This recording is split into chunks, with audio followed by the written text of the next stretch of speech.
Hi guys! So alam ko marami nag-aantay sa amin ng bagong episodes. So ngayon, i-revamp natin yung season 2 ng The Red Door Podcast PH. And syempre, hindi kumpleto yung episode na to kung wala yung mga friends ko from TikTok na mag-guest sa atin ngayon. Yung una nating guest is, kilalang kilala nyo na yun kasi kung nanonood kayo ng horror, nakikita nyo siya na gumagawa ng mga trailer reviews, mga movie reviews. And then yung isa is, hindi ko siya in-expect na magiging ganun ko siya ka-close, lalo na sa content creation. And meron siyang napanalunan na isang prestigious award. Hindi ko nasasabihin pero kung ifa-follow nyo sila, andito yung mga links nila sa baba. Ayun, makita nyo na may banner dyan. So, hindi na natin to patatagalin kasi alam ko na matagal nyo nang inaantay yung bagong episode ng The Red Door Podcast PH. And gusto ko silang i-introduce sa inyo. Yung una nating guest ay si Novi Recate from TikTok. Hi, loves. Welcome Ayun. to the newest episode of the Red Door Podcast Season 2. I'm so happy to join you for this comeback episode. And thank you, Ian, for inviting me. Mars, thank you din. Siyempre for accepting my invite. And siyempre ito na. Yung next na guest natin, hindi lang isa yung guest natin ngayon siyempre. Itong guest na to, ito yung isa sa mga pinaka poging creator ngayon. So, ito na siya. Without further ado, I would like to introduce you guys to Jezreel Ellie. Horror agad. Hey, what's up mga kamag-anak? Jezreel Ellie here. And thank you, Ian, for inviting us dito sa iyong comeback ng The Red Door Podcast. Let's go. Simulan na natin. Ayun. So, kausap ko sila before and tinatanong ko sila kung ano ba yung magandang episode na pag-usapan namin dun sa comeback episode ng The Red Door Podcast PH. So, napag-isipan namin na parang mas okay since mga content creator kami. May pinropose sa amin si Novi. Novi, ano ba tong pinropose mo sa amin na topic ngayong episode? Actually, gusto kong i-anchor yung episode na to sa isang horror thriller/horror movie na magbe-bridge sa social media at sa horror as a genre. So yun, kung napanood nyo na to, yung title ng pelikulang to is Sissy. If I'm not mistaken, this is an Australian film. And centered siya kay Sissy, isang lifestyle/wellness vlogger na nakita ulit yung mga childhood bullies niya. And then one thing led to another. She was invited to join a bachelorette party, and yun, parang naging revenge thriller siya. But what's really horrifying about it is the fact na grabe pala talaga truth has a lot of versions at nakakatakot siya kasi yung truth na nakikita natin sa social media, ibang-iba siya sa actual truth talaga. Kumbaga, pinakita sa Sissy na yung nakikita lang nating picture, yung nakikita lang nating video is limited lang talaga sa kung anong gustong ipakita sa atin ng creator. So, di ba, to live in a world like that, diba, it's more horrifying than the scariest horror movie that you can think of. Ikaw ba, Ian, when you watched it, what were your thoughts? What were your initial thoughts about Sissy? Sa Sissy, yung initial thoughts ko about it, actually wala eh. Kasi hindi ko pa napapanood. Walang iya kayo. You really expect me na ako yung magsa-storytell. Okay. Actually, yun nga eh. Tinry ko siyang panoorin. Kahit yung trailer hindi ko napanood. Pero kasi, nung sinabi mo sa akin yung trailer, kasi di ba may sinabi ka rin na panoorin ko din, yung The Influencer. Habang kinukwento mo yun, parang meron siyang similarity sa Sissy. Kasi yung nape-perceive ng tao pagdating sa reality is kung ano lang yung nakikita nila sa mga post, sa social media mo. Parang it applies din eh sa mga artista. parang feeling natin sobrang ganda ng buhay niya and all, pero behind the cameras, may mga bagay na hindi natin nakikita. And minsan, kapag nakita natin, nagugulat tayo. Kasi ba't ganun? Hindi naman siya ganun. Yun. Tama, and feeling ko isa pang nakakatakot dun sa Sissy kasi makikita mo talaga the lengths of what people could go through for views. Alam niyo yun, na parang in this social media age, parang the currency is really views eh. Parang the engagement that you get, kung ilan yung viewers mo, ilan yung followers mo, it tends to be the gauge of your worth as a content creator. And diba, ano siya, for me, it's really scary. Nakakatakot siya kasi we all know nasa content creation tayo. It's not every day that you'll get thousands of views or millions of views. Hindi naman yun, it's not an everyday thing eh.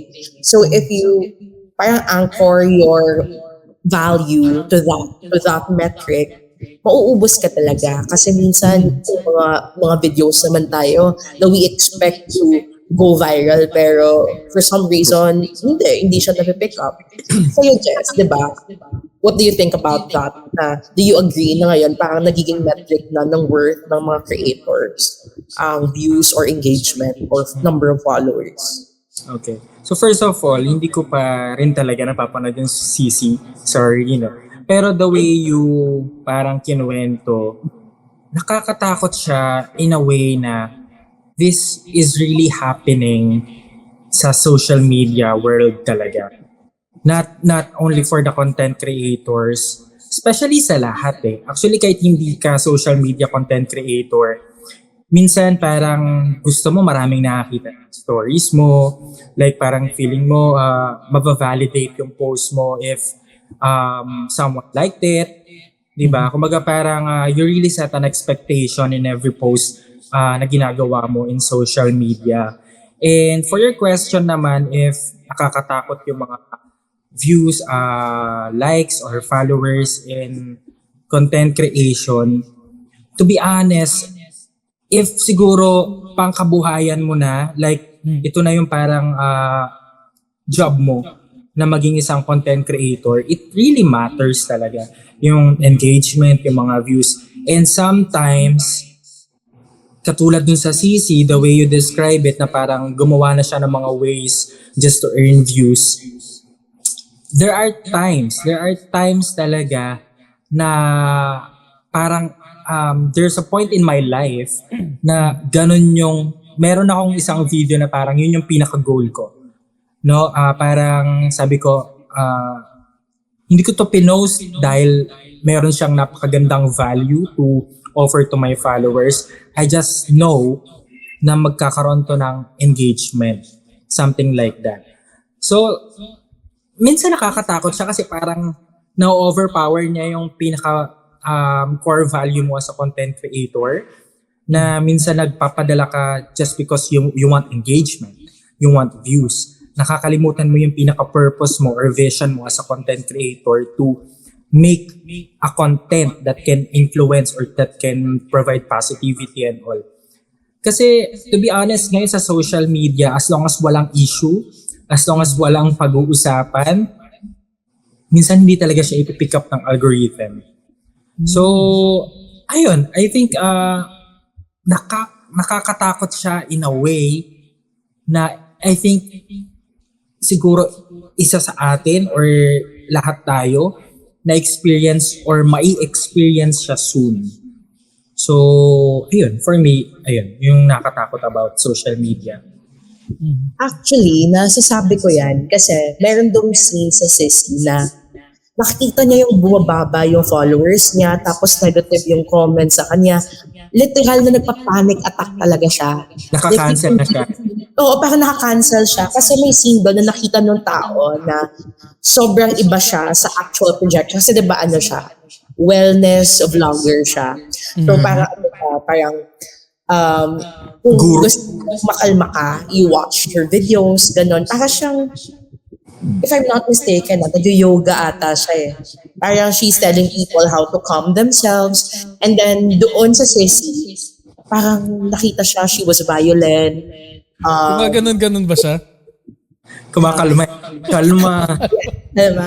I mean, gets mo yun? Parang sobrang na-shock yung followers niya na all this time, ano lang pala yun, yung imahe niya, yung image niya na yun, that was, parang ano lang siya, that was a false image of her. Kaya nung nakikita, and for so long kasi, di ba, connected rin to sa sinabi ni Jess na nagiging validation na siya or yun na yung nagiging metric ng worth niya kasi he was bullied nga, di ba, before. So, technically, she was, parang isolated by her childhood friends.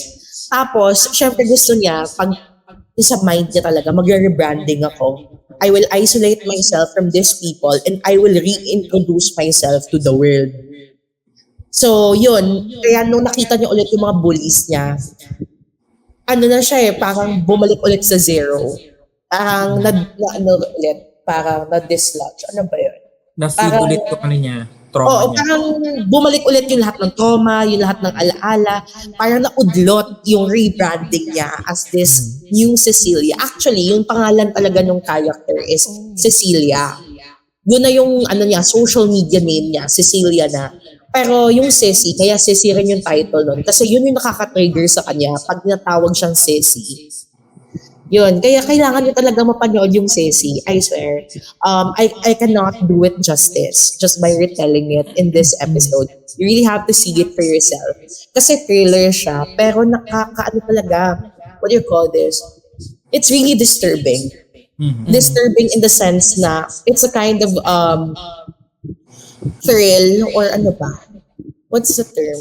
It's the kind of horror that you only feel when you watch horror movies na shocks, paano kung nangyari sa akin to?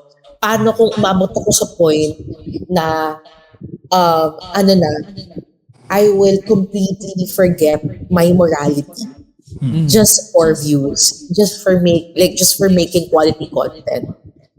Tapos feeling ko consistent rin dito yung when you lie, you can't just lie once. You have to supply parang millions of lies to support your original lie. I don't know if that makes sense. So yun, para sa akin, importanteng napapag-usapan yun. Kasi I feel like the awareness that this type of problem exists is the first step to kind of address it. What do you think, guys? May question lang ako dun sa sa Cecilia sa movie itself. Syempre tayo nagke-create tayo ng content.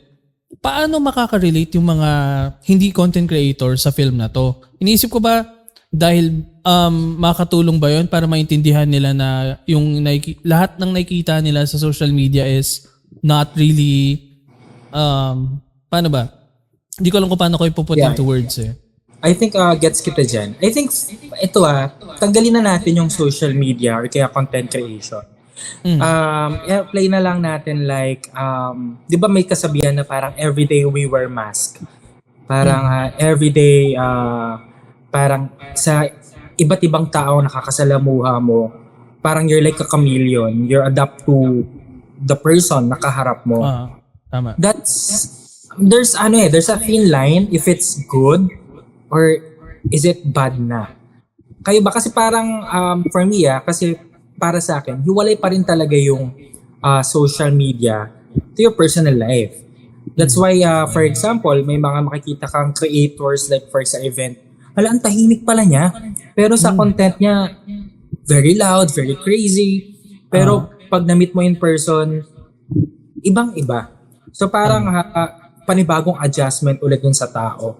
And if you're a normal person naman, like for example sa work, may mga mamimit ka sa work na super tahimik, super secretive ng vibe, pero when you get to know them personally outside of work, iba naman sila.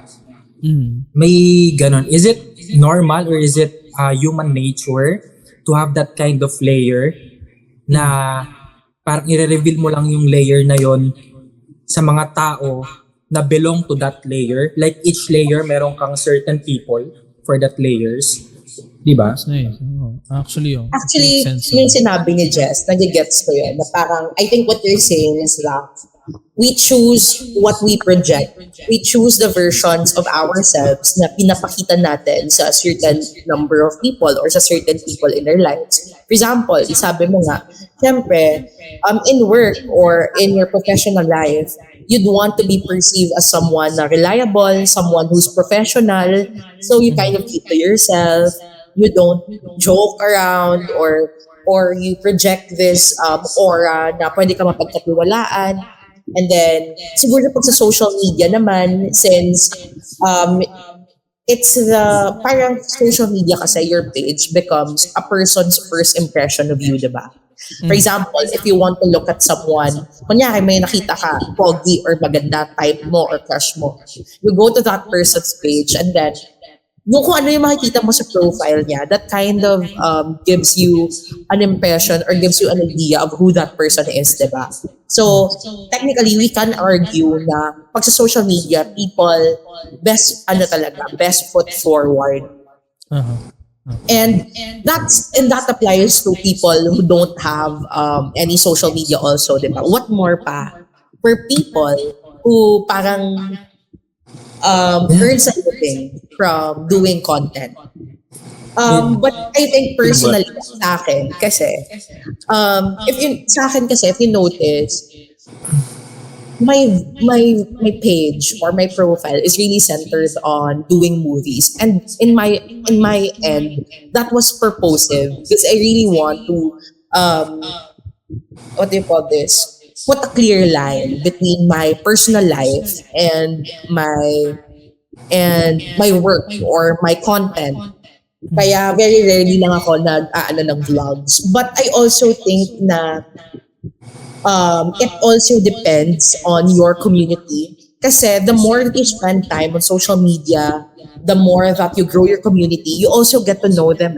So there's also a level of trust that's being developed towards your community. So sa akin, I'm opening up now because tiwala ako sa community ko na they accept me for who I am. I mean, sa mind ko, they won't support me for 4 years na ako sa social media kung hindi nila ako gusto as a person or something like that.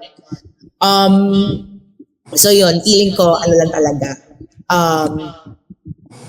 It also counts to be vulnerable sa social media. Parang share your personal life, like snippets of your personal life to your community as long as you're comfortable and as long as it doesn't become toxic. Like, gets ba? And sa tanong ni Ian talaga, kung i-ground natin sa sissy, feeling ko, as an audience, kung ano yung pinaka-ma-import niya, is to tama yung sinabi ni Ian na at the end of the day, it's you who gets to choose the type of content that you consume. So vigilance must always come from your end. Kasi free for all yung internet, free for all yung social media.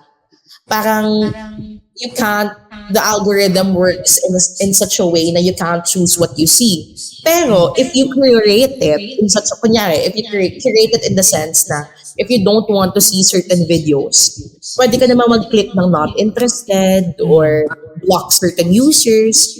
At the end of the day, it's your call. Feeling ko, Sissy as a film is a reminder na as much as creators have power to alter your reality, to alter what you perceive as real, you also have the power to choose the creators that you follow. Yan lang naman. Ito na nga, wag mo nyo munang tapusin. Since mention ni Novi na the creators you follow, and she also mentioned the word toxic. What do you think? Do you have someone in mind? Just clue na parang putting a false image in social media na parang ibang-iba talaga in their personal lives. Like we're talking about big Issue ka. No, kasi naging issue na rin yan before. Especially with mom. No, na parang with moms, with parents. Na parang kasi kids nowadays, they're really smart na talaga. They know how to use the internet. And sometimes hindi mo talaga mababantayan yan ng 24/7. They have iPads, they have cell phones already. Diba parang grade 1, grade 2 meron na sila. So parang nafi-feed na sila ng mga ibang contents na supposedly hindi pa good with their age, no? So, ayun, there are some din talagang creators. I think meron nang gumawa ng content yan before na I think, like for example, there's this creator na ang branding niya talaga is be a toxic. Be a negative person in social media. I think kilala nyo naman siya. Actually, daming ganyan. Hindi kilala lang siya nyo isang tao, ang daming ganyan. Yeah. True. Like, yun yung brand nila. Pero if you get to know them personally, they're actually good person. Parang, kumbaga parang, yun yung brand nila kasi dun sila kumikita. So parang nilunok na lang nila yung, ito yung sinasabi siguro dito sa CC na parang, to what extent yung kaya mong gawin just to panindigan yung content mong gano'n, di ba? And sa Sissy naman, parang you mentioned nga sometimes people do this because their motivation is profit, is income. Yeah. Sa Sissy, it was also seen na may profit or income factor. Kasi in the end, sa lahat ng ginawa niyang pagkakamali doon, marami siyang unalive. Pero sobrang sumikat siya. Siguro from influencer na parang under 200,000 yung followers. Umabot siya ng million after the whole shebang that she did. And gumawa pa siya ng book out of it. So alam mo yun, parang, and more than that, profit siya. At face value, it's profit. But also, feeling ko sa Sissy, there's also this factor na diyan talaga sila kumukuha na personal satisfaction. Alam mo yun? More than the money.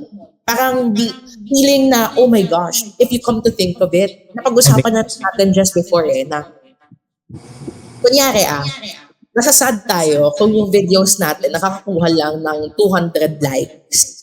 Pero kung iisipin mo in person, kapag may 200 na tao na nagsabi sa'yo na, shucks, gusto ko yung sinabi mo or shucks, gusto ko yung ginawa mo, di ba? 200 people is already nakakalula. Sabay-sabay. Oo, papapak, di ba? But then, in the world of social media, 200 likes is not significant. Parang, di ba may mga videos tayo na umaabot ng 400,000 likes, 80,000 likes, mga ganon. Parang it alters your concept of numbers. And nagiging na siya, yun na nga, metric ng worth mo. Pero si Sissy talaga, feeling ko siya. Parang she gets a high out of it. Na yung taong inaapi-api niyo before, yung taong sinasabihan yun na I will never have friends. Like people, millions of people actually like me. Millions of people actually believe in what I put out. So more than profit, feeling ko it's also kind of personal mga issues or ano ba? Personal, ano ba yung correct term, do you think? Personal satisfaction, ano ba? Personal, I don't know. Basta personal something. Parang nagigets ko nga. Oo, nagigets mo. Sometimes personal agenda. Mayroon tayong personal agenda beneath it na you have thousands of followers. So it must mean that you're a good person. Saka parang, well, if you get to think of it, parang naging, napansin ko lang marami kasing may season before sa TikTok about yung mga creators na na-experience ng bullying. There are a lot. Ang dami. Does it mean na parang they really resolve to social media just to cope up with that thing? Na parang hindi ako na-appreciate ng mga taong malapit sa akin. Maybe they are someone na hindi ko kilala or strangers na can finally like me. Parang ganun yung thought niya. Pero ito gusto ko lang ibalik. Gusto ko lang ibalik din dun sa sinabi ni Ian na parang paano makaka-relate yung mga walang social media.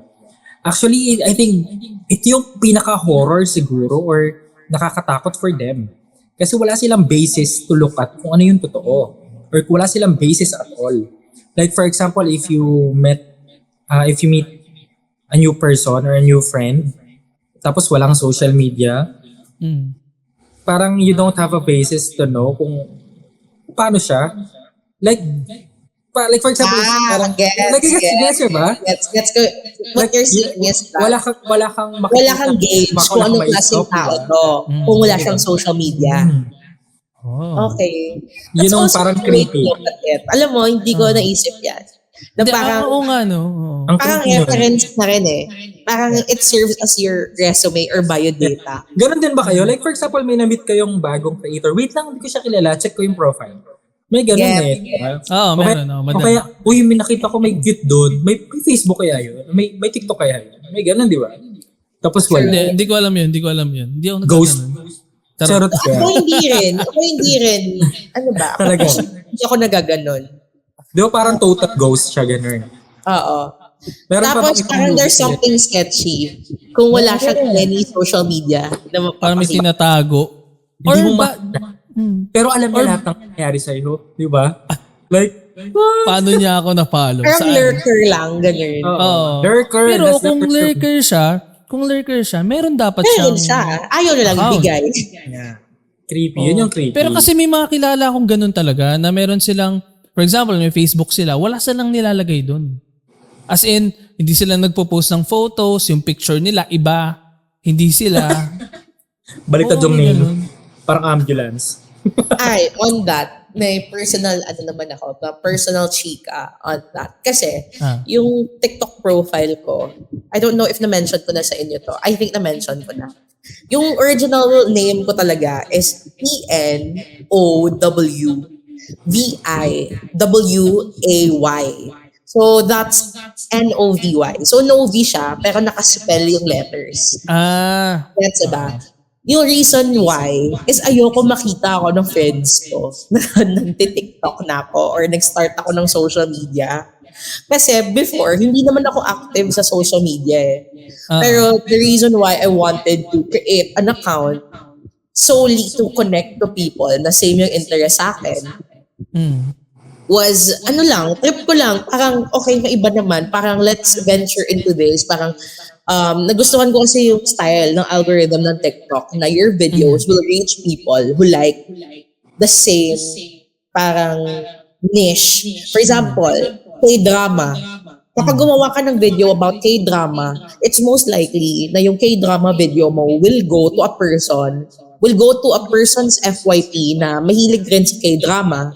Alam mo yun, parang it's easier that way to build the community, to build a niche. So, K-drama Kasi- ka talaga nag-start. Para sa mga hindi pa kilala si Novi. Not necessarily K-drama, pero yung first ko na video is 3 things I learned about weightlifting fairy Kim Bok-joo. Yun yung first. Super random yung next is 3 things I learned about Taylor Swift's Tolerate It. 3 Tapos, yung next video was my thoughts about I Care a Lot. I Care a Lot, alam niyo yun, pero sa yun, tapos ng Grey's Anatomy and stuff. Pero, hindi ako nag-change ng name pa nun. Parang 40k followers na ako, hindi pa ako nag-change ng name. So yung name mo is yung... Yeah. Kasi, pa ako, parang ayoko pa talaga makita ng mga friends ko na nag-TikTok na ako, ganun. Ikaw, Pero- Jess, ano yung una mo? Saan ka ganyan talaga yung content mo? Jezreel Sumasayaw ako. Pero yung username mo is Jezreel Ellie talaga. I think so. Wait lang, hindi ko na maalala. Kasi ayaw niya lang talaga sabihin sa atin kasi mas Hindi ko na malala dun sa maalala. EN. Hindi ko na maalala kasi, pero alam, baka iba. Pero may name ko pa din. Baka may 30, Jezreel Ellie 30, baka may ganun.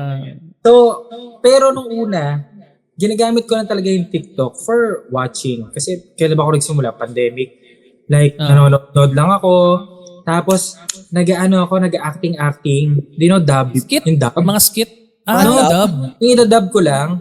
Yung magduduet ako ng... Mahilig ako mag-duet dati. Nag-duet lang ako ng mga nag-i-skit. Tapos, makikidrama ako. Ganon. Sumayaw din ako. And then, there was a time na I'm very vocal pa nun sa politics. Super, may ganyan akong TikTok era na I'm doing a march. Something like that. Was super iba. Tapos, nagpahinga ako kasi na-busy ako sa halaman. Anong Kasi- halaman? Illegal yan, ha? Oo, legal naman yung halaman. Pero ayun, hindi talaga siya seryoso sa akin. Pero nag-start nag-start akong parang sabi ko, sige na nga, mag-content ako. Mm. Nagsimula yan. Di ba, milig akong gumawa ng mga parang charot-charot na kwento. Sa Lotto. Kwento mo yan. Teka. Yung charot-charot kwento na to, ito yung mga parang mga Like for example, movie ideas, mga ganun. Hindi ko na magkakasama tayo, di ba? Like for example, kasi kilala ko yan eh. Friend kami yan. Ang ganon. Ganon, tapos sa huli ko na lang sasabihin sa inyo na charing lang, ganyan. So, nagganon yung ginagawa ko nung una. Hindi ko sa ginagawa eh. Trip ko lang, like, nung nagkaroon ng nanalo sa Lotto na sobrang dami, like 400 na tao. Yung 9, 18, 27, 36 something na combination. So, gumawa lang ako ng video na sabi ko, tumakbo pa ako sa harap ng bahay namin. Sabi ko, luluwas na ako ng Manila. Nanalo ako ng Lotto, ganyan-ganyan. Tapos may GC na. Yan ang trip. Tapos sabi ko, may GC na kaming lahat ng nanalo. Tapos binigyan na kami ng mga stub, ng mga claim stub.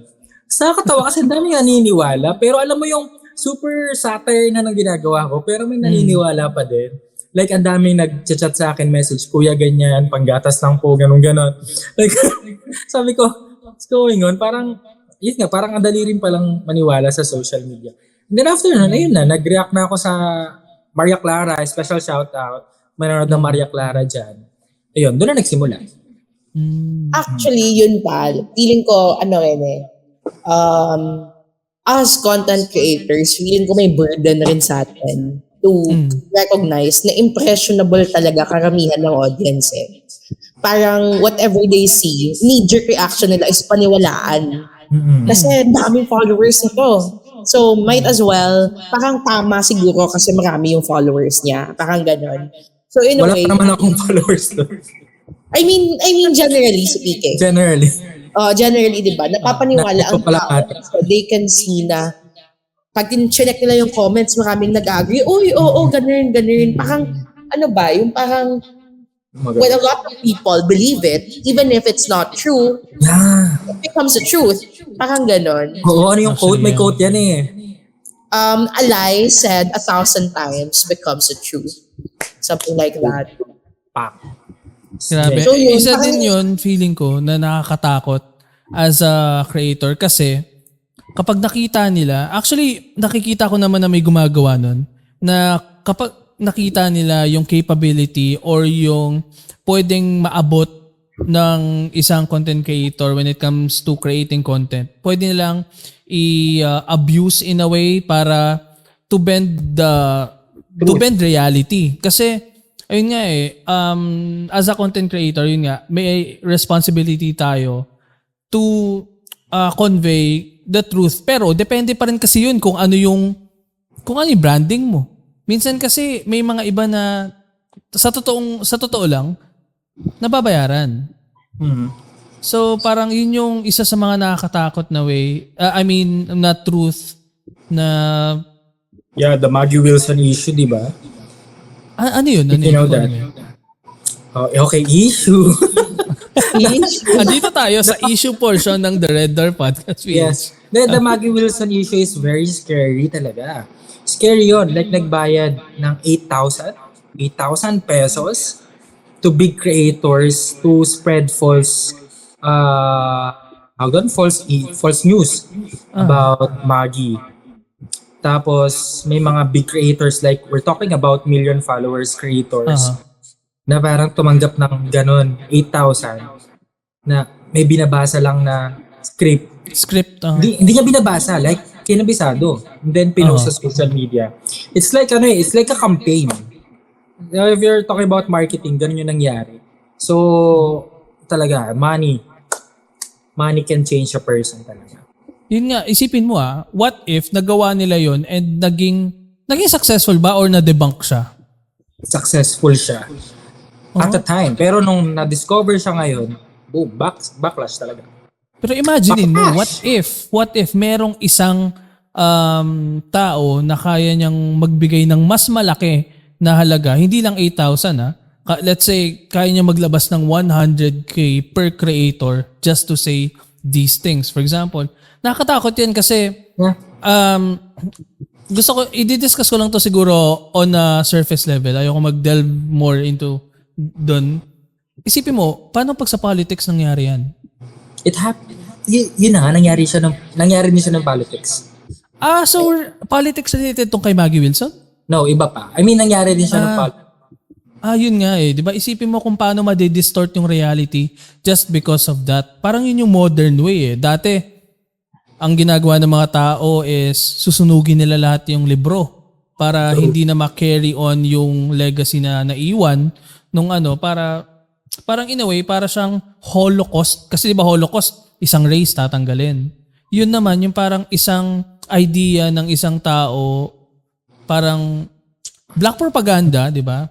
Parang yun yung nakakatakot na parang anything can be fabricated sa social media.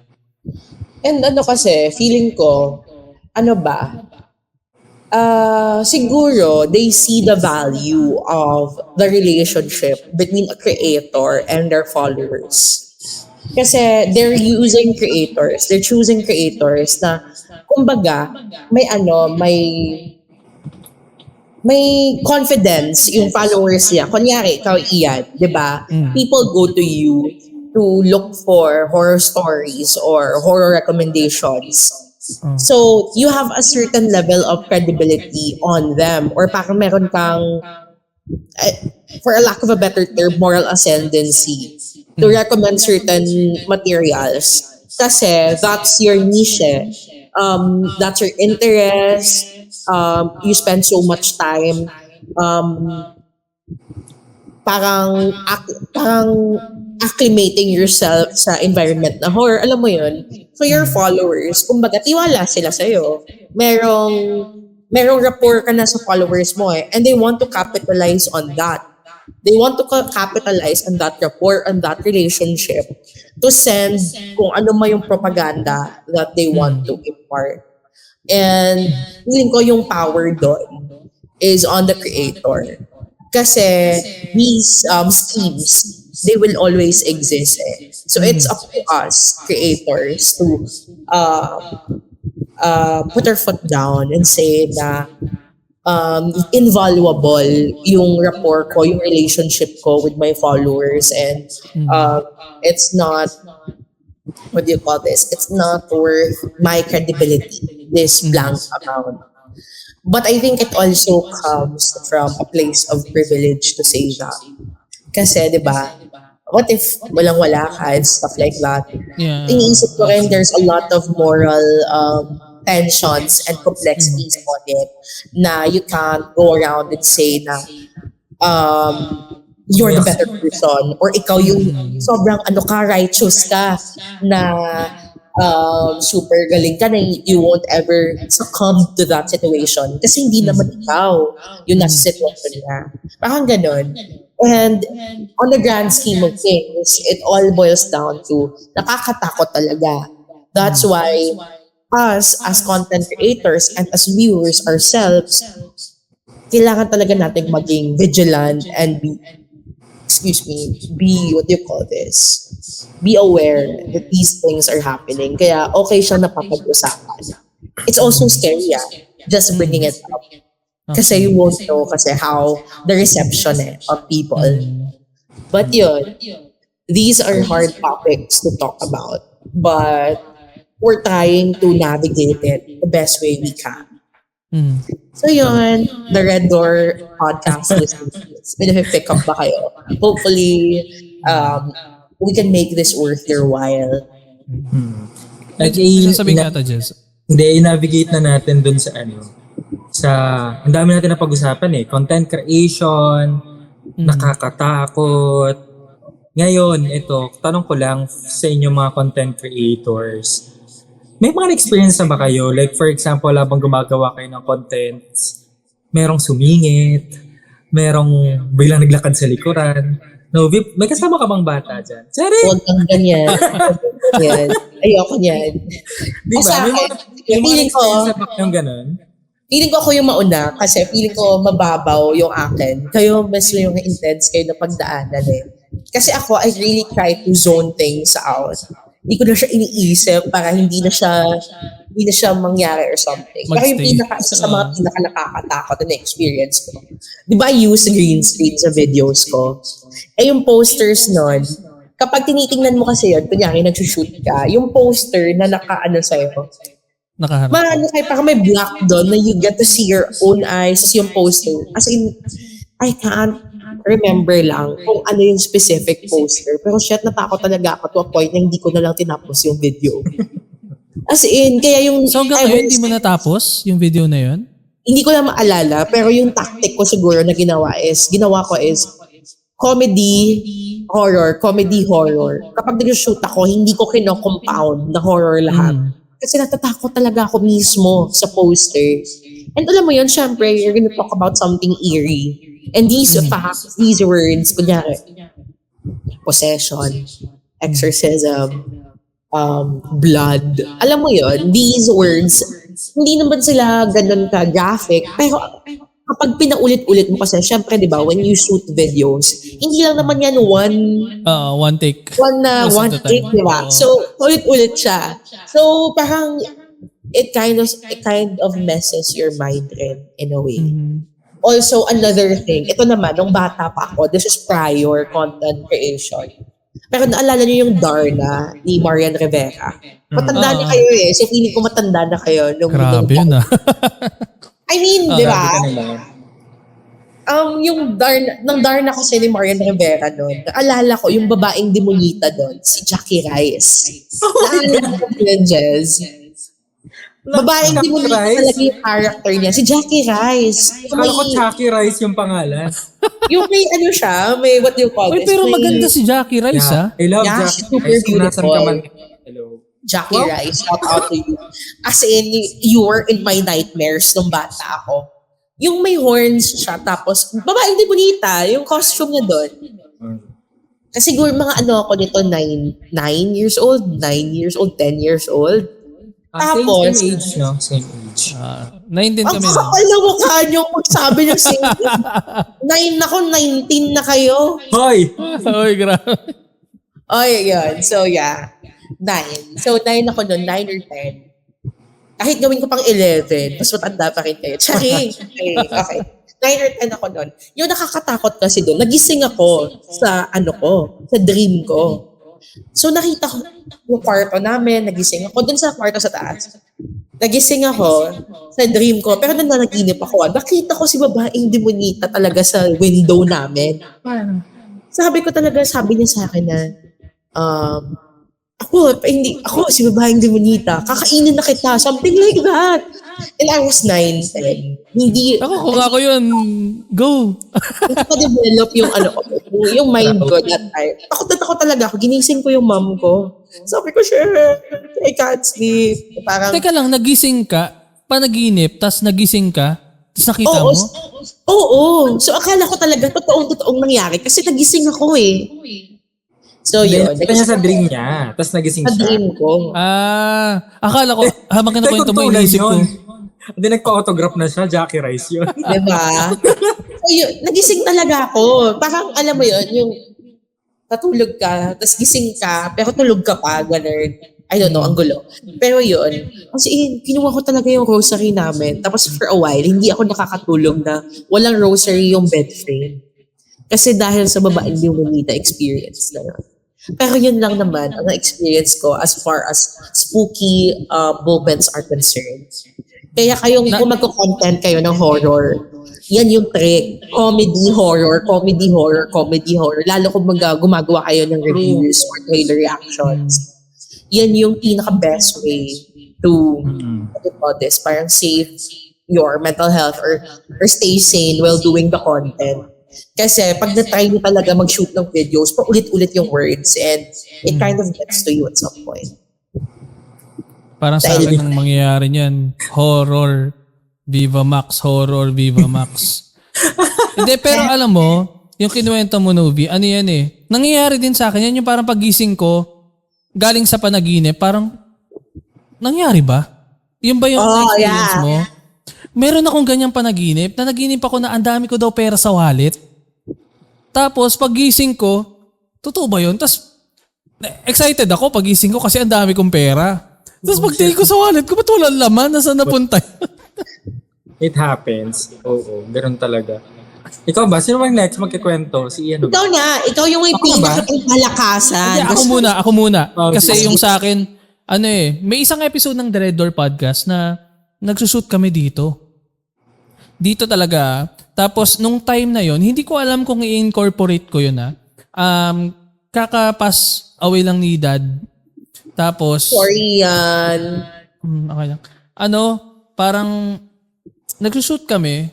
Tapos, nagulat kami, naputol yung bigla naputol yung recording. Parang pagtingin ko sa camera, bakit hindi na nagre-record? So, syempre, ang gagawin mo, papanoorin mo, babalik mo kung saan naputol. Nagulat kami kasi may video pa nun hanggang ngayon. Tawag doon, parang may dumaan na brown. Halimbawa, nag-uusap kami, ganito, di ba? May parang brown na bilog na dumaan, tapos biglang naputol. Yeah, Kitang-kita sa video. Kitang-kita sa Second video. orb. Oo, parang orb. May dumaan na ganun, tapos naputol, tapos kaming dalawa ni James na parang, ano nangyari? Bakit ganun? Tapos nung pinanood namin, ayun. Actually kasi, pinag-uusapan namin dati na, paano kaya kung gawin natin, kunwari, may mga, papasok dito yung sinabi mo kanina, how far would you, parang yung, what would you do to make people believe na parang may something? Hindi, sasabihin ko na lang, meron kasing times na parang, paano kaya kung magdagdag tayo ng kunwari, bumukas yung pinto, ganyan. Tapos, nung time na yon, legit, parang, hindi na natin kailangan kasi nangyari na talaga. Parang, totoo yung sinasabi nila na be careful what you wish for. Kasi nung nangyari yun talaga, parang kinilabutan na. Ngayon, naalala ko pa nga lang ngayon, medyo kinikilabutan ako eh. Tapos, may mga nagsabi na, baka si daddy mo yan, binibisita ka lang, parang ganun. Oh, tigil mo na daw. Tigil Ayun. mo na yan, anak. Tigil mo na yan. mga ganun. Pero may times nakita mo yung mga laruan na yan sa likod? Ano mo? May mga times na Hindi na ako natutumba pumunta sila. dyan. Ay, sorry, nagumura ako. Okay lang ba? Hindi, okay lang. Natutumba, nag-isa. Tapos dati kasi, wala na yan. Wala na kasi, dati may mga laruan ako na horror talaga. Meron akong Valak na yung The Nun. May Chucky Rice. Hindi, may Chucky dyan.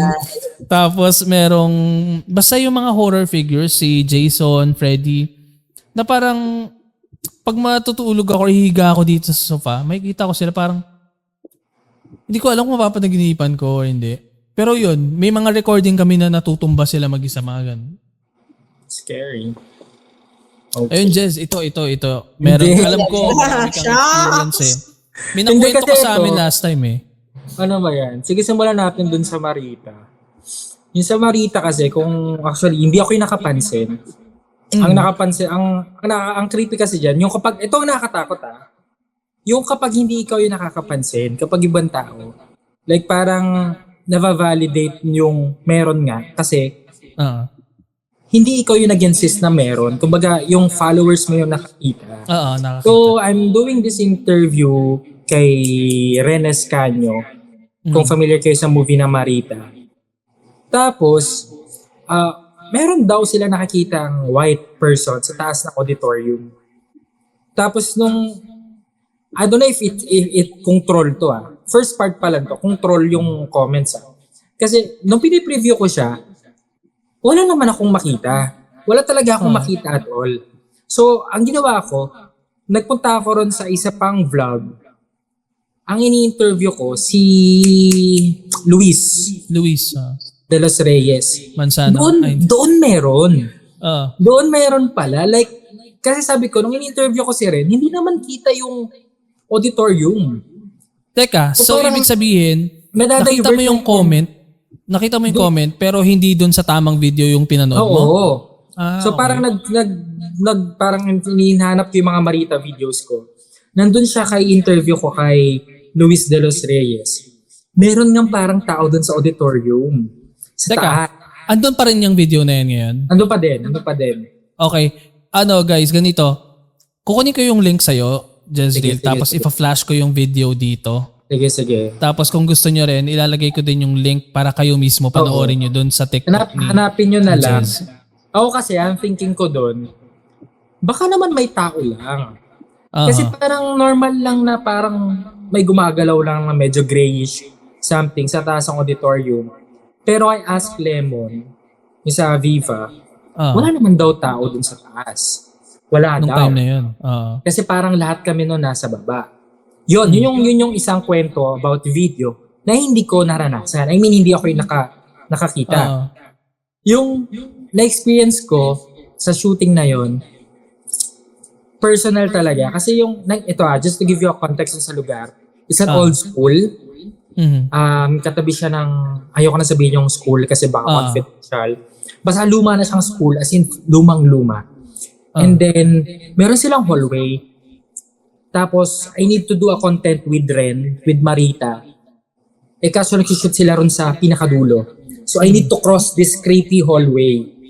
This creepy hallway, nasa kalagitnaan ng hallway, merong bukas na, parang bukas na corridor, tapos may old fountain.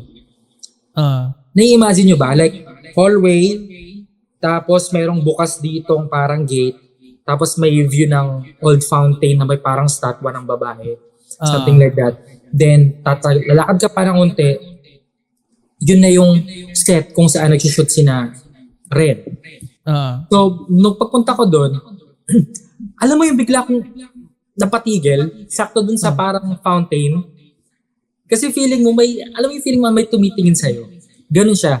Ganun yung feeling. Andun pa rin yung video na yon na parang, sabi ko, feeling ko talaga merong nakatingin sa akin. Tapos, pinan ko yung video doon. Tapos may nag-comment din na parang, kuya, parang meron ngang something doon. Hindi ko na pinapanood Hindi ko pinapanood talaga. So, kasi super, alam mo yung feeling na parang meron pero hindi mo alam kung meron talaga. So, yun yung feeling ko that moment. Pero yung pinaka nagpatigil sa akin, gumawa muna ng mga horror content, is yung nag-shoot ako sa Intramuros. Ay, ito yung Spotify, no? Yeah, yung Spotify, sakto. Kasalanan na Spotify to. I mean, yung paitahimik ng buhay ko. Hindi kasi medyo lapitin talaga ako ng mga ganyang mga nagpaparamdam na ganyan. Sa Mapua kasi ako nag-aral. Meron dun haunted CR. And lucky kami kasi yung CR na yun, makikita mo siya sa labas ng school. Like, makikita mo yung window ng CR. Akala ko makikita mo yung nasa loob ng CR eh. Yeah, makikita mo. Makikita mo. We? Makikita mo siya. Like, yung ground floor, syempre. Bandang third floor, fourth floor yung haunted CR. Ikwento ko muna kung bakit siya naging haunted. Ayan. Kasi, Bakit? kasi yung CR na yon, alam niyo yung may mga salamin sa CR. Paano yung mga salamin niyo sa CR? Straight lang. Nasa may sa Nasa may sink. tapat ng sink. Oo. Tapos straight lang na nakadikit sa pader. Oo. Yung CR sa amin, nakaslant siya. Nakaslant yung salamin niya ganyan. Like for example, ganyan siya. Ito ka nagsasalamin. Okay. Yan. Ano yung parang pambarbero? Sa hagdan siya. Hindi. Alam mo yung hagdan, tapos may parang ganun siya. Pero sinet up lang siyang nakaganyan. Bakit? Okay. So, ang reason behind it daw, kasi kapag nagsasalamin ka na nakaganyan, ang makikita mo lang is yung sarili mo. 'Di ba? Yourself. Hindi mo makikita yung taas. Hindi mo makikita yung taas kasi there are reports daw na meron talagang nagpapakita ng mga nakasilip sa taas ng cubicle. Oh my God. Gets nyo? So, ang kita mo lang is, ikaw lang. So, hindi mo kita yung taas ng cubicle, hindi mo kita yung kung ano niya nasa taas. Yun yung isang reason. And then, kaya pa siya naging haunted CR kasi mayroong nag-CR dun before. Mupo siya ron sa cubicle. Tapos, nahihilo siya. Tapos may nararamdaman siyang gumaganon sa noo niya.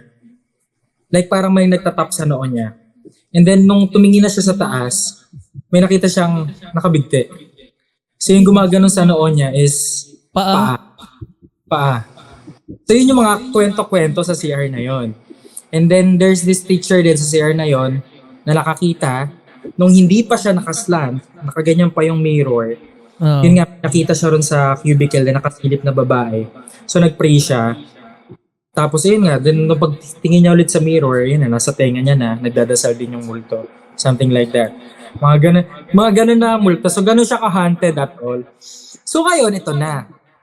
Spotify, spooky serye. Puntahan daw ang mga haunted places in Intramuros. At di go, punta tayo. Ayan, bayad naman. Punta tayo. Para sa pera. Ang bigat, be. Alam mo yung, ang bigat talaga. Andun doon kami sa labas, sa gilid nung CR na yun. Ground floor pa lang. Ground floor. Second, third. Yung CR mismo nung CR na yun, yung bintana nung CR na yun, bukas. Bukas siya, be. So parang, I don't know kung bakit nakabukas. Bakit kailangan siyang bukas. So, tawag doon. Basta after, iba, wala akong nakita. Wala namang kaming something na nagparamdam. Pero, alam mo yung hindi ka welcome sa isang lugar? Parang alam niya yung purpose mo kung bakit ka nandun. May ganong feeling. So parang ang unti lang ng shots ko nun, if napanood nyo yung video, super unti lang ng shot na kinuha ko doon. Like pinakita ko lang yung window, then sabi ko, alis na tayo, hindi na maganda. Something like that. Tapos ang naging payback nun sa akin, yan, mga panaginip. Ganun. Actually, dun sila umaatake eh. Yung parang mapapaginipan mo yung ginagawa mo. Well, which is good thing sa akin. Kasi pag nanaginip ako, alam kong panaginip. Ganun ba kayo? Like, pag nanaginip kayo? Parang lucid dreaming. Lucid. Kaya parang sabi ko, panaginip to. Yung parang sleep paralysis. Ilang beses na nangyari sa akin sleep paralysis. Ako din. Pero, alam kong sleep paralysis siya. So this is not, feeling ko hindi na to scary kasi nakakatawa siya. Kasi ginagawa ko pa yung, yung term ko. Dilaw-show ko pa yung parang nakita kong creature.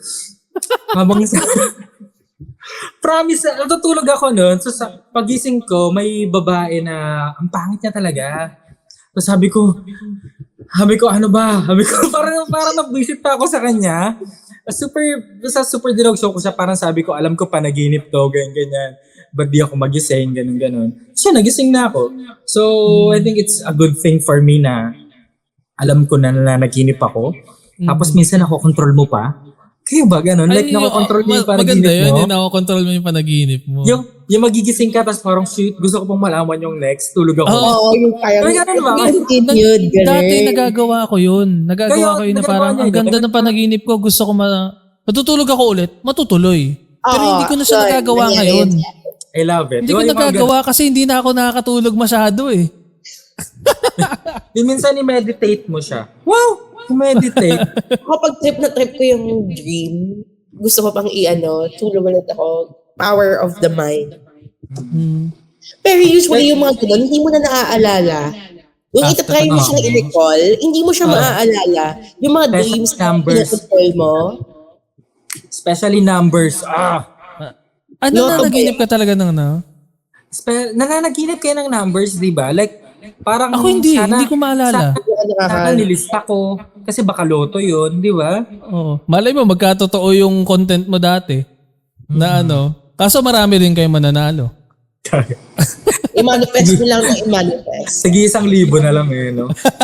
Pero ayun, ayun nga, tama si Novi, napahinga pag horror, pahinga talaga mag-create ng content. Kasi minsan, feeling mo, baka biglang may bubulong na sa'yo habang nagsasalita ka. Especially pa nagko-content, di ba tahimik?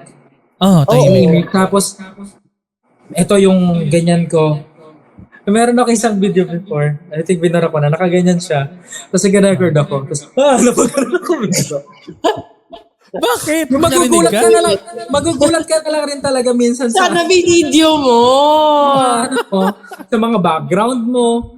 Tapos minsan parang pag may ready ka sumisit-sit kahit wala naman. May mga ganun. Yung parang pero alam mo naman it's all in your mind. Ganyan. Pero ewan ko, ako naniniwala kasi ako sa multo. Ako, sa akin parang natakot talaga. Tuloy ako. Kasi Ayan na. hindi, kasi tingnan mo, di ba? Ako, horror yung content ko. So, as much as possible, gusto ko yung vibe nung paligid ko. Spooky. Oo. Minsan, may times na na yung pinto kasi dito, patay yung ilaw lahat, di ba? Tapos minsan, pag naiiwan ko bukas yung ilaw dun sa kwarto, parang minsan, habang nag-shoot ako, yung imagination mo na rin mismo yung tatakot sa'yo eh. Na True. parang, ano ba yan? Mga ganyan. Pero may time, nasabi mo, Jess, na kapag lagi kang horror, parang it would take an effect on you. Na-experience ko yan. Dati, may pinapanood si James sa akin na, iceberg of disturbing movies. Puro movies siya, tapos may picture siya ng iceberg. Tapos, yung nasa taas, yung mga Saw, yung mga common horror films. Diba? Oo. Tapos, parang habang pababa ka ng pababa doon sa iceberg, yung mga titles, hindi na siya yung ganong kakilala. Pero sobrang pa-disturbing siya ng pa-disturbing. Yung Salo or yung 120 Days of Sodom, nasa level 3 lang ata or 4. Really? So imaginein mo yung mga nasa baba. Dati meron pa yon na pinapanood sa akin ni James yung mga nasa baba na talaga. Grabe hindi na siya movie eh. Hindi na siya movie. More on may mga ganun, pero more on parang unaliving, mga killings na. Actually, pwede naman pala sabihin niya. Mga killings na parang tipong actual, yung snuff films na siya. Hindi na siya yung mga parang movie na pinoportray na ganito, ganyan. Tapos parang may time na parang feeling ko hindi ko alam kung yun yung feeling na parang depressed ka na or pero parang may negative emotion na parang dala mo kapag ganun yung lagi mong pinapanood. Tapos si James, may sinasabi siya sa akin na tawag doon, eye bleach. Yun yung term niya. Na pag sobrang dami niyang nakikita or napapanood na mga gory, mga disturbing, manonood siya ng totally different doon bago siya matulog. Kasi minsan nadadala niya sa panaginip eh. Or TikTok na lang. Ginagawa ko yung eye bleach. Hanap kayo ng pusa at aso.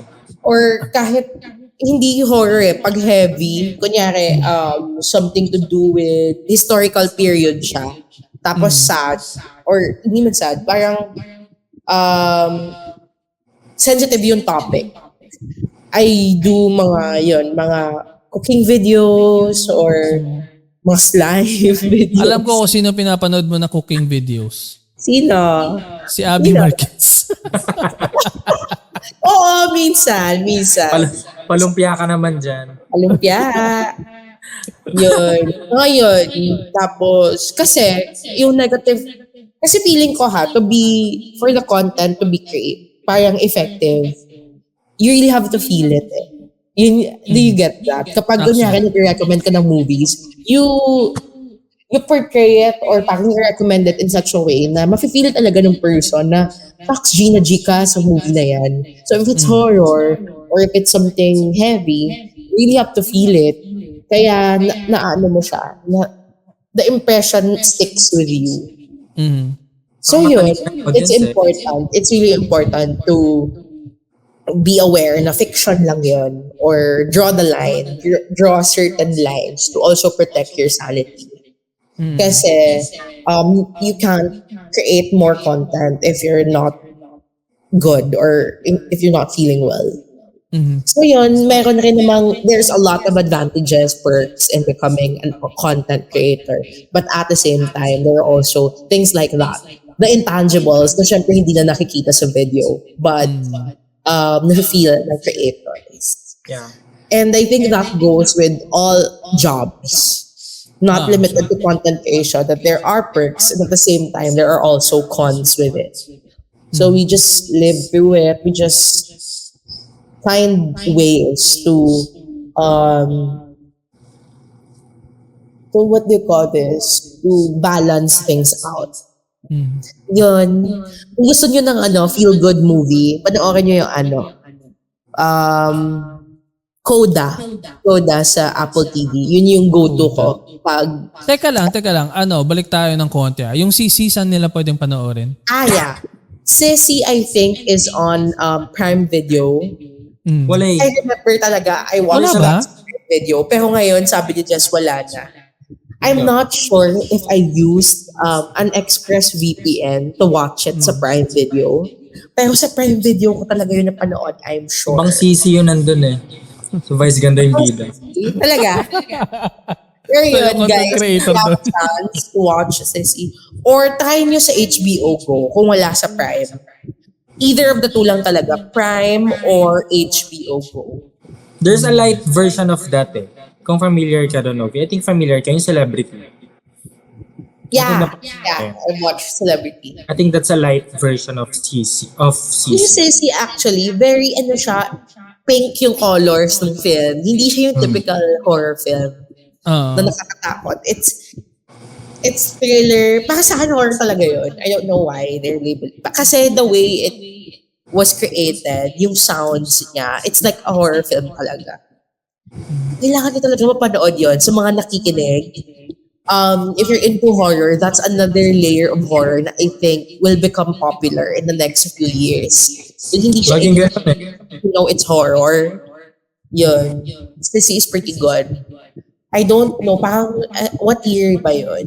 Basta it's really nice. 2022. Oh, yun. I have to watch it if you haven't. And let us know your thoughts about it. Comment nyo. kayo. May comment ba yun sa mga podcast yan? Kasi this episode will be posted sa YouTube, tapos sa Spotify, tapos actually pwede ko i-send ko rin sa inyo yung video para pwede nyong i-cut yung clips para i-share nyo din sa mga yun. Ayun. So yun, 1 hour na to yung episode natin. Grabe, ang bilis. Akala ko parang kakastart lang natin kanina. So, hopefully, parang feeling ko ang dami pa nating pwedeng mapag-usapan. Yeah. If ever na gusto nyong may topic kayo na gustong pag-usapan, the Red Door Podcast PH is open sa inyo, guys. Siyempre, malay nyo, kayo na talaga yung kukompleto, di ba? Pero, ayun. Din natin, yung mga nakikinig ngayon or nanonood sa YouTube or sa Spotify, comment kayo. Let us know kung ano yung thoughts nyo about this episode, kung meron kayong comments about dun sa Sissy na movie. And madami kaming napag-usapan ngayon kung ngayon ka lang, hindi pala to live. Pero, ayun nga, kung meron kayong comments sa mga specific parts, let us know. And ayun, Novi and Jezreel, siguro kung meron kayong gustong i-promote or sa mga listeners. Plug. Bagong teleserye, ganyan. Ito nga po, mga kapuso, mga kapamilya, tsarin. TikTok lock. TikTok lock. Sige, ikaw muna, Jess. Ay, bakit ako? Ayun, hello sa mga gustong maging kamag-anak ako kahit alam kong ayaw nyo naman. Ayan, pwede nyo akong i-follow on all my socials at Jezreel Ellie. Ayan, makikita nyo dyan. So, sa Facebook page, ganun din naman. Actually, lahat ganun. So, search nyo lang at Jezreel Ellie. Yun lang. And then, abangan nyo po ako sa Viva Max. Sorry! I love it. Ima-manifest din ba namin yan? Yung manifest na video, Max. Wag. Bawal pala, maraming kamot.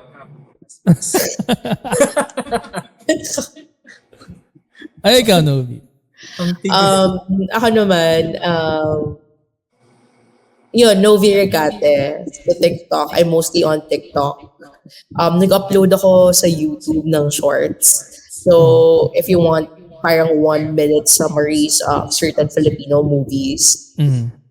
I'll also do interviews this year, cinema interviews. Nice. So, if you want to, next time makita niyo ako sa sinihan, sana magpa-interview kayo. And thank you very much for tuning in sa Red Door Podcast. Thank you very much to Ian for having us. And we're really looking forward. If you want more movie recommendations from me, any streaming platform, I can help you with that. And yeah, you can message me also in my socials if you want specific recommendations. I will do my best to reply to everyone. Thank you, Red Door Podcast listeners. Thank you, guys. Ayun guys, so ayun, most likely naman feeling ko pwede pa tayong maggawa ng ibang episodes in the future. Pero for now, thank you Novi and Jezreel for being here sa episode ng The Red Door Podcast PH. So, ayun na guys, kita-kits tayo sa susunod na episode. Make sure na naka-follow kayo sa mga social media ni Novi and ni Jezreel and syempre sa The Red Door Podcast PH. Ilalagay ko yung mga links ng social media nila sa, kung nasa YouTube ka, nasa description box below. Sa Spotify naman, nandun sa description din. And ayun lang, maraming salamat sa pagstay sa episode na to. And kita-kits sa next na episode. Yun lang guys. Let's go Red Doors! Let's go Red Doors! Bye! Thank you.